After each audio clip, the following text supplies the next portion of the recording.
basically, for real, I don't need a lot of money. I basically am getting sick of, this sounds like a fucking crazy rant, I'm getting sick of bitches having opinions, and that's all I get to see is fat black bitches, old white bitches, dykes. All over your TV. I'm watching Tyler Perry. His biggest character is Medea. Yeah, Medea. And I'm like, well, you know what? To be a fucking man, you have to dress as a bitch and act sassy. Right. To be able to be a sassy motherfucker. Sassy fucking, I'm going to show you kind of thing. He's got to dress like a bitch. I just want to do all this. You're never going to dress like a bitch. I've dressed like a bitch before. Look. When did you dress like a bitch? In a movie called In the Cut, they had me dressed as a transsexual pimp doorman. I think I saw that. Yeah. Is this clip online? It probably is. Is this clip? I saw that. I don't remember. And it was done. It was the lady that did the piano. So, what's her name that did the piano? The director. Oh shit! Huh? Anyway, she's one of those directors. She was like the Daniel Day-Lewis of directors. She would direct something every 16 years and then get an Oscar. Yeah. So I went in and read for this part. I go, fucking my career. Bye-ho! I'm playing a faggot. This is it. Retards or a fucking transsexual doorman, nigga? I'm in. With Meg Ryan and Mark Ruffalo? You're in. Where do I sign up, right? Right. So I'm just sitting there and I look at that and go, I'm just a big faggot for no reason. Cause I tried to do the tap dance to get something that I really don't know what I want. But now I know what I want, and I really don't need a lot of money from what I want. I really just want to sit down and have an opinion about anything. That's why this is an enjoyable place to come. Yeah, you just fucking say what the fuck you want. Hope for the best. But the game is very. For a month and a half, I didn't miss comedy. All right, let me go to Lady Trucker. Really? Lady Trucker's going to summarize what you're saying here. Oh, sure. Patrice, I'd like to welcome you to Midlife Crisis. Is it a midlife crisis thing, Patrice? I don't know what. The only context I have for midlife crisis is like a white dude who buys who buys Uzis, who buys Uzis, small cars, sports cars and Uzis. I'm not sure I'm having a midlife crisis. I'm really not positively sure of that. I can't say I'm not because I don't know the rules of a midlife crisis. But again, I'm 40. To white guys, that's fucking teenage years. Y'all start having families at 56. Right. For a black guy, though, 40. For a black guy, that might be a midlife crisis. Getting up there, 40. You know, if I feel a tingling in my pinky, I'm like, oh, Lord. Oh, Lord. And I go, am I going to just die in here? Like, I went to, this is what I did over the whole thing. You know, I was into being a vegan for a minute. I started eating fish, and here and there, I just needed it. I was starting to suffer. Because some of the stuff you have to substitute for meat is worse than meat, you know? It's just annoying. But soy fucking. But meat is a terrible thing. It's just, then you start reading about what they put in food. It's all fucked up. So, anyway, I went to a raw thing. Restaurant? A restaurant where everything's raw. Right. And I said, yeah, I'm going to open my mind to this. Sat down, had raw lasagna. What? Exactly. How do you have that? Is raw? Dude. How do they make raw lasagna? I understand. It was out of other dishes, but you have to cook lasagna. You don't. What, are the noodles crunchy?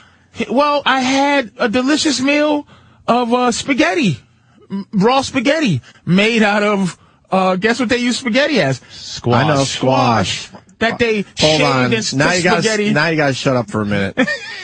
Me and Ann had a squash dinner once from our exes. Our exes got together and said, we're gonna make you dinner. You guys are gonna come home from work. Make sure you come to the house because we got a surprise for you guys. So me and Hope, we're run out of work. We're thinking about the best piece of steak or something nice. I'm thinking of steak or something really cool. Nice bottle of wine, something hearty. It's fucking winter in Boston. We get over the house, and both of the girls had just made squash spaghetti. And they're like, here you go. And we're like, what is it? We're not saying, try it, just eat it. I ate this, and I was like, this... We didn't even eat it, Ann. I took like a bite. Tried it. And it was said, disgusting. This sucks a dick. I could say to this day, worst meal ever. Horrid. And then they're all pissed off because we're not enjoying Now their they're stupid mad at squash us. fucking dinner. Squash spaghetti dinner. I think we went out to the bar right after that. And got pizza. Fuck you. Pizza and a beer. And they were motherfuckering us. Like, well, then don't make us fucking squash Throwing away spaghetti. the squash spaghetti. I think the dog didn't even eat it, Aunt. No. We used to kick under the table. What do you... My buddy I went with, he's really a health nut now, and he's just into working out, which is fine. And I was open to it. And Did you try? What did you think? I go, you know what? I said, I'm not going to even fool myself to him. He goes, man, let's do this for 5 days. I said, no. I go, this is, unless they can fucking guarantee me immortality. If I live forever, I'll eat raw food. If you can guarantee me I'll never die like Dracula. But if you say I'm going to die at 70, you know what? Fuck you. I'm not going to fucking suffer through this. Because the raw lasagna, here's how you eat raw food. You always compare it to real food. Yeah. Visually, you're and excited. Your brain's like, fuck, this is lasagna. They make it out of zucchini, bananas, fried, like the plantains. They have macadamia cheese, and this is how they make the cheese. Jesus Christ. This sounds fucking horrible. Macadamia. Don't make it look like cheese and raw food cheese. And look, man, some people eat raw. And look, raw food keep you alive. That shit, that really does help you live. You do feel better when you eat some really of that raw do. shit. You do. But you made the cheese, they put it in a blender with some shit, and they make it into a paste. It didn't taste like cheese, did And then it? they put it into a dehydrator. And it takes 2 days or a day for all of the it's like I have to plan my shitty raw meal 2 days from now. 2 days. Like 2 days I gotta start going, oh shit, I better make my goddamn macadamia nut cheese. Because I'm gonna really want that in 2 days. And every bite is like, whoa, this is raw. Tastes just like some shit I really want to eat, but this is not what I want to eat. Like it just. Yeah. So my point is, for a month and a half, you're sitting around determining what you really are. Just from that's what I do every year, and I determine. You reflect at the end of every year. That's why I said I think everyone goes through that around Christmas and New Year's, and then that's why I'm glad when January 1st is here. It's like, all right, enough of that fucking reflecting shit. Another thing that scared me was 3 things that happened to me. I realized I'm unfriendly. One thing, I'm not going to fucking eat raw food. And 2009 scared me. I was scared for the first time ever, is that the year went by too fast. And I lived it. Meaning, I'm here today. I'm thinking of September right now. And September will be here. Meaning, usually at the end of the year, you go, whoa! I remember every story, every second. I remember when it happened. I saw that was in February. Meaning I lived day by day, the 365 days of 2009, and it went by fast. Do you understand what I'm fucking saying? Meaning, it's a midlife crisis. My life is I don't need any more info. You got that midlife crisis. Is it really? Bug. Yeah. I remember January 1st in Vinny's shitty room on New Year's Eve, man. Here's what happens. You got to get Uzi. When you're young, I got a record. When you're young, you're waiting for things. When you're a young guy, you're waiting for things. You're constantly looking forward, especially when you're a kid. You're looking forward to Christmas. You're looking forward to your birthday. You're looking forward to summer vacation. When you look forward to things, it takes forever. Fast enough, right? It takes forever. Now, when you get older, you're putting shit off. You got bills. You got bitches. You got all kinds of shit that you don't want to happen. So it fucking creeps up on you so quickly that time seems to fucking shoot right by. And then before you know it, that was 3 years ago? What? Huh? Yeah, you're right. It is. Supposedly you get... That's why we gotta play Kick the Can. Kick the Can. There you go. Supposedly, though, you get over this whole midlife crisis bug, and then you just move on with your life. Supposedly. I just don't want to die. It could last a couple years. Before I really put a foot in somebody's ass that means something. Yeah, you want to kind of make a mark? What do you want, a legacy or something? I don't think of those things. I don't even think of wills. I didn't think of none of that shit. Who gives a shit about the will thing? Well, you know. They'll figure it out after we're gone. I want to leave my Jersey City condo to my girl. Yeah, the government will take the whole fucking thing. Yeah, I like to leave my mother's shitty dying poinsettia bush. Yeah, exactly. Yeah, your mom got to my neighbor. Your mom got you a poinsettia. It's just dying. Worst plant ever. I fucking water it every day, and they just the leaves. I was so depressed. This is just dead leaves all on my table. I won't move, and they just.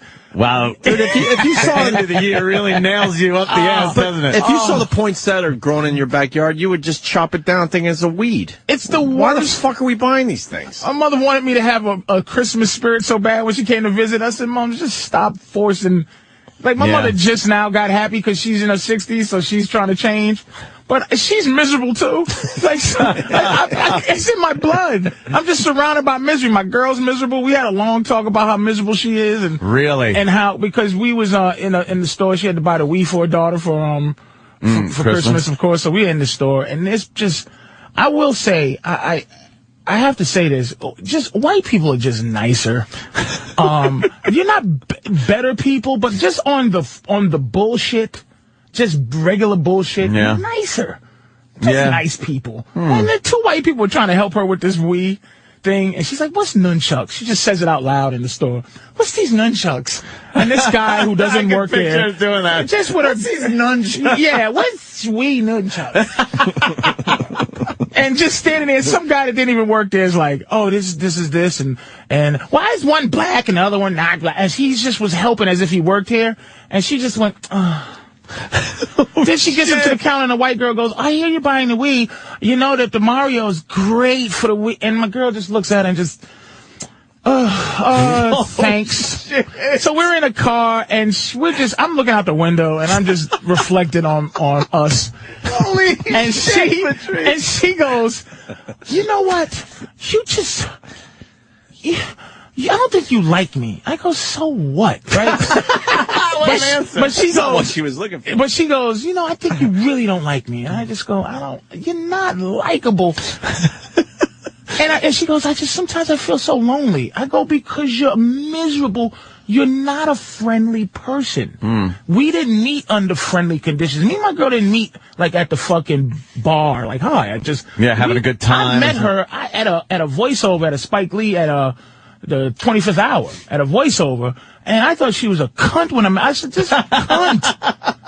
I hate this bitch. Yeah. And when we met, we didn't have no fucking courtship, but then we just ended up together. And a lot of times right now, because we've been together so long, we have square people conversations that I have to close my eyes and look back and go, "Wait a minute, we didn't have no fucking love affair, bitch." Like, I hated you. And there's parts of you I still hate, but I got to know. I'm the same way. I'm one of those people like, once you get to know Patrice, I'm not a fucking good guy right away. I'm a great guy after a while, years. I'll say years. I think I could talk. Patrice has the age like fucking wine or Jack Daniels in a cask or some shit. Over the years, how long have you been doing the show for real? Jesus, 10 years? Before y'all, a little bit before you left NEW. So 2000, you probably started in 2001, early 2001, I would guess. So maybe we've known you a long time. I would say Patrice, the most intimidating guy we've ever had on the show as a regular, easily. Really? Who do you put up there? Intimidating? No. When you first meet Patrice, holy shit, yeah. Name someone else that's more intimidating than Patrice over the years. When we first met, it took a while to warm up. What? I didn't know that. Hell fucking yeah. Wow. No. Now we sort of know how we all, all our inner workings, but at first, there was a little holy shit, this guy's intense. Funny as hell, but intense. I didn't feel intimidating. No, I thought it was... Who would you put up there? Because he was a comic, I didn't feel that way, You was saying funny shit. It was like, it's funny. It's not like if he was a boxer or some shit and came in, I'd be like, ew. All right, who do you put ahead of Patrice? As a comedian-wise, yeah. That's someone that when they first started doing the show was intimidating. I think like Depalo is even more intimidating because he's just Depalo's up there. And he's one of those guys. Depalo's up there. Where I love Nick. I love Nick too. You know what? People go, is he really like that? I go, yeah. Yes. You know what? Anthony might have nailed it. Because Nick is intense salty. too. Oh, because Nick, he's a victimized white guy. Yep. He fucking thinks the world is out to get him. Oh, yeah. All right. So he has no friends. And he's very... you nailed it, Ant. He's a nasty man. but I love him. I do love him. And I think he's fucking hysterical. But Nick is a mess. But he's nasty. He will rip your head off. No problem. No problem. And that's when you're getting along with him. Yeah. All right. You know what, Ant? I asked you, and you came. I think that's the one. You came through.